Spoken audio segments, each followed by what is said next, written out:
भैया, आपने मुझे ठीक प्रकार से समझा नहीं।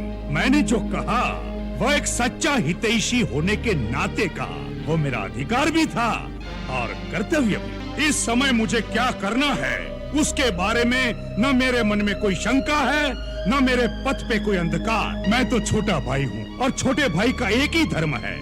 जब तक वो जीवित है और स्वस्थ है तब तक बड़े भाई को कोई भी कष्ट नहीं होना चाहिए। उसके जीते जी यदि बड़े भाई को चिंता रहे या वो संकट में आ जाए तो छोटे भाई पर धिक्कार है। छोटा भाई मित्र भी है और सेवक भी है। कुंभकर्ण, हमें तुम पर गर्व है। तुम राक्षस जाति की नाक हो। भैया, अब आप युद्ध की चिंता भूल जाइए। मैं आपको वचन देता हूँ कि आज सूर्यास्त होने से पहले उस वनवासी राजकुमारों के मस्तक लंका की गली कूचों में से गेंद की भांति पैरों से लुढ़काता हुआ लेकर आऊंगा, ताकि जिनके प्यारे संबंधी इस युद्ध में मारे गए हैं वह भी आकर उसे एक एक ठोकर मार सके।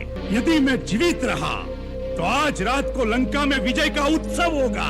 परंतु क्या? परंतु भैया, सबकी बात सच निकली और वो सचमुच भगवान है तो भी मैं पीठ नहीं दिखाऊंगा। अपने भाई की आन के लिए रणभूमि में लड़ता हुआ मर जाऊंगा, यह मेरा वचन है। मृत्यु की बात ही मन में क्यों लाते हो कुंभकर्ण? तुम अवश्य विजयी होगे। हम सेना नायक को आदेश देते हैं कि तुम्हारे साथ जाने के लिए चतुरंगी सेना तैयार की जाए। नहीं भैया, मुझे सेना की कोई आवश्यकता नहीं। रणभूमि में मैं अकेला ही जाऊंगा। मेरे हाथ में केवल शिव का त्रिशूल होगा। उनकी आधी सेना तो मेरे पांव के नीचे कुचल जाएगी। भैया, मुझे आज्ञा दीजिए और आशीर्वाद दीजिए कि मेरे कारण आपका गौरव और बढ़े।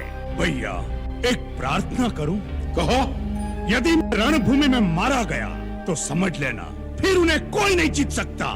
तब श्री राम को भगवान मानकर उनकी शरण में चले जाइएगा, जिससे हमारा कुल समूल नष्ट होने से बच जाए और आपका राज अकंटक हो जाए।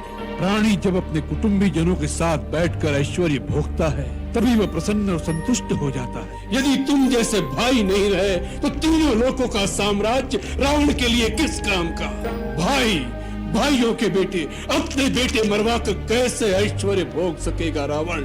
जाओ कुंभकर्ण, मृत्यु की बात मत करो, युद्ध की बात करो, युद्ध में विजय की बात करो। जाओ।